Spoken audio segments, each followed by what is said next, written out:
जरा सोचो, एक पेशेवर हत्यारा एक खास काम को अंजाम देने के लिए जानबूझकर दुनिया की सबसे खतरनाक जेल में घुस जाए, लेकिन वो वहां से निकल पाएगा या नहीं, ये तो कहानी सुनकर ही पता चलेगा। कहानी की शुरुआत होती है आर्थर बिशप नाम के एक आदमी से, जो समुद्र किनारे अपनी बोट में रहता था। एक दिन वो सुबह उठा और कॉफी पीने के बाद बोट से बाहर निकला। तभी उसने बोट में लगे एक बॉम्ब को चालू कर दिया ताकि कोई उसकी बोट चुरा न सके। ये कौन सा तरीका है चोरी रोकने का? फिर वो अपनी बाइक पर एक रेस्टोरेंट में पहुंचा। वहाँ के सब लोग उसे पहले ही जानते थे और वेटर ने उसे समुद्र के पास वाली जगह पर बैठाया। तभी एक लड़की उसके सामने आकर बैठ गई और कहने लगी कि वो काफी समय से उसकी तलाश कर रही है। लड़की ने कहा कि उसका बॉस चाहता है कि बिशप 3 लोगों का खून करे, लेकिन लगना ऐसा चाहिए कि उनकी मौत सिर्फ एक हादसा था। वो जानती थी कि ये काम बिशप के लिए मुश्किल नहीं, क्योंकि वो इस खेल का पुराना खिलाड़ी है। लड़की ने उसे धमकी दी कि अगर उसने हाँ नहीं की तो वो पुलिस को खबर कर देगी। वो सबको खबर कर देगी कि बिशप जिंदा है,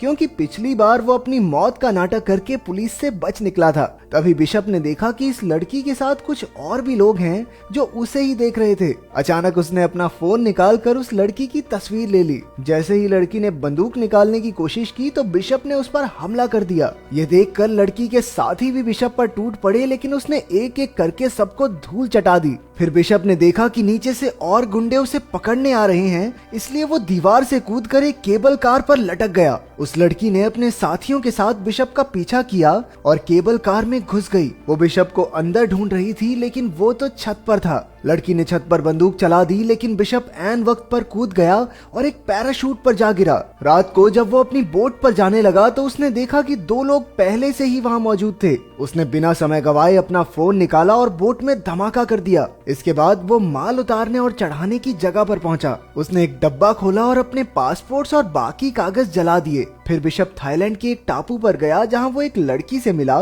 जिसे वो पहले से जानता था। ये लड़की वहां के एक होटल की मालकिन थी। वो उसे एक कमरे में ले गई और बिशप ने एक खुफिया जगह से एक बैग निकाला। उसमें कई सारे फोन्स, हथियार और पासपोर्ट्स थे। उसने तस्वीर वाली लड़की के बारे में कुछ जानकारी निकाली तो पता चला कि असल में ये लड़की क्रेन नाम के एक आदमी के लिए काम करती है। उधर जीना नाम की लड़की होटल की मालकिन से मिली और उससे कुछ दवाइयां मांगी। मालकिन ने उसकी बाजू पर कई घाव देखे, जैसे उसे किसी ने बुरी तरह पीटा हो। मालकिन ने उसकी और मदद करने की कोशिश की, लेकिन जीना ने कहा कि उसे सिर्फ दवाइयां चाहिए और फिर वहां से चली गई। रात को मालकिन ने समंदर में एक बोट देखी जिसमें कोई आदमी एक लड़की को पीट रहा था। उसने तुरंत बिशप के पास जाकर उस लड़की की मदद करने को कहा। बात मानकर बिशप उस बोट पर पहुंचा और कहने लगा, अरे ओह, अगर तू सच्चा मर्द है तो इस लड़की को छोड़ दे। वो लड़की जीना ही थी, लेकिन उस आदमी ने बिशप की एक ना सुनी और अपनी बंदूक निकाल ली। इस गलती के लिए बिशप ने उसकी काफी धुलाई करके उसे मार डाला। इसके बाद उसने मालकिन से कहा कि जीना को लेकर होटल चली जाए। फिर जब उसने बोट की छानबीन की तो उसे जीना का पासपोर्ट और फोन मिला जिसमें बिशप की तस्वीर थी। आखिरकार उसने बोट को धमाके से उड़ा दिया और होटल में वापस आया। उसने जीना से पूछा कि उसकी तस्वीर जीना के फोन में क्या कर रही है। उसने जीना से साफ साफ पूछा कि क्या वो भी क्रेन के लिए काम करती है। जीना ने सहमी हुई आवाज में बताया कि क्रेन उसे धमका रहा है। अब तक जो हुआ वो क्रेन के प्लान का हिस्सा था ताकि जीना बिशप से मिल सके। जीना ने बताया, दरअसल मेरा काम तो सिर्फ इतना है कि मुझे तुमसे मिलकर एक नंबर पर कॉल करना है और फिर मेरा मिशन खत्म। बिशप ने पता लगाया कि जीना अनाथ बच्चों को पालती है जिनकी तस्करी हो रही थी। क्रेन ने जीना को धमकाकर कहा कि अगर वो उसकी बात नहीं मानेगी तो वो उसके बच्चों को मार डालेगा। बिशप ने देखा कि एक बोट टापू की ओर बढ़ रही है जिसमें बहुत से आदमी हैं जो टापू पर नजर रखे हुए थे। बिशप ने जीना से कहा, देखो, तुम्हें मेरे साथ दोस्ती बढ़ाने का नाटक करना होगा ताकि क्रेन को शक ना हो। उसने ऐसा ही किया और बिशप ने इस सब में उसे घसीटने के लिए उससे माफी भी मांगी, लेकिन उसके पास इसके सिवा कोई रास्ता नहीं था। बिशप ने बताया कि उसे जानकर खुशी हुई कि वो अनाथ बच्चों को पालती है, क्योंकि वो खुद भी एक अनाथ था। बचपन में उसे और क्रेन को एक गैंगस्टर ने खरीदा था। बिशप तो उसके चंगुल से भागने में कामयाब हो गया, लेकिन क्रेन भाग न सका। इसलिए उन्होंने क्रेन को गुनहगार समझकर उसे सजा दी और तब से क्रेन बिशप से नफरत करता है। खैर, बिशप ने जीना को इस मुसीबत से निकालने के लिए एक प्लान बनाया और निशानी के तौर पर अपनी घड़ी दी। अगले दिन क्रेन के आदमियों ने जीना को किडनैप कर लिया। फिर बिशप ने क्रेन को कॉल करके 2-2 हाथ करने की चुनौती दी। जब वो दोनों मिले तो बिशप ने कहा, क्रेन, जीना को छोड़ दे वरना तेरे लिए अच्छा नहीं होगा। वो बहुत अच्छी लड़की है, उसे जाने दे। लेकिन क्रेन कहने लगा, छोड़ तो मैं दूंगा, लेकिन उसके लिए तुम्हें 3 लोगों का कत्ल करना होगा। Cold blooded murder. इसमें पहला आदमी है अफ्रीका का एक गुंडा जो दुनिया की सबसे खतरनाक जेल में कैद है। फिर क्रेन ने उसे एक जीपीएस ट्रैकर निगलने को कहा ताकि काम पूरा होने पर उसके आदमी बिशप तक पहुंच सके। जब बिशप ने जीना के जिंदा होने का सबूत मांगा तो क्रेन ने कहा कि हर मिशन पूरा करने के बाद वो जीना से फोन पर बात कर सकता है और तीनों मिशन पूरे हो जाने के बाद जीना रिहा हो जाएगी। अब बिशप ने अपना काम शुरू कर दिया। उसे पता चला कि वो जेल समुद्र के बीचों बीच है जो शार्क से भरा हुआ था और जेल के चारों ओर 100 मीटर लंबे पहाड़ थे, इसलिए उस जेल में घुसना लगभग नामुमकिन था। इसके बाद बिशप ने कुछ गैंगस्टर्स की जानकारी निकाली और एक आदमी चुना जिसके चेहरे पर एक टैटू था। उसने उसी आदमी जैसा हुलिया बनाया और फिर मिशन के लिए जरूरी सामान खरीद लिया। अगले दिन जब वो सड़क पर घूम रहा था तो पुलिस ने उसे गैंगस्टर समझकर गिरफ्तार करके जेल में डाल दिया। जेल में उसने देखा कि उसका शिकार तो हर समय 4-5 लोग साथ लेकर चलता है। उसे एक साथी कैदी ने बताया कि इस आदमी का नाम क्रिल है और उसने लाइबेरिया देश के राष्ट्रपति का खून किया था।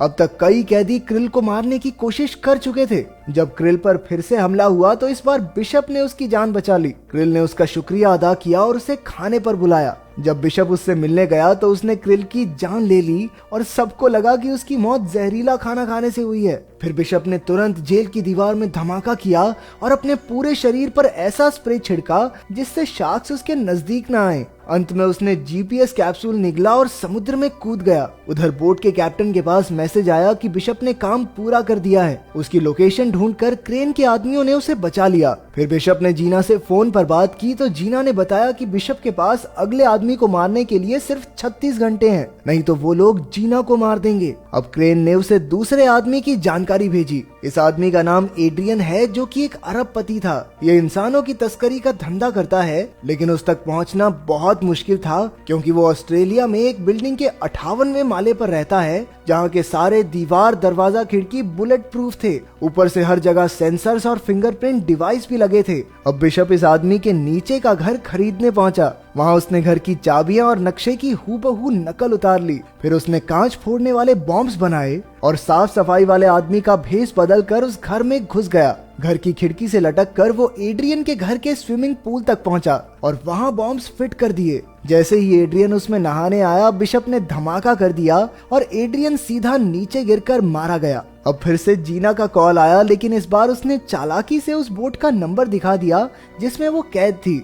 फिर बिशप हेलीकॉप्टर से उस बोट तक जीना को बचाने पहुंचा और कई गुंडों को मार गिराया, लेकिन अफसोस कुछ देर बाद वो पकड़ा गया। फिर क्रेन ने उसे आखिरी चेतावनी देते हुए कहा, इस बार तो माफ कर देता हूँ, लेकिन अगर फिर से ऐसा हुआ तो जीना बेचारी मारी जाएगी और उसकी मौत के जिम्मेदार होगे तुम।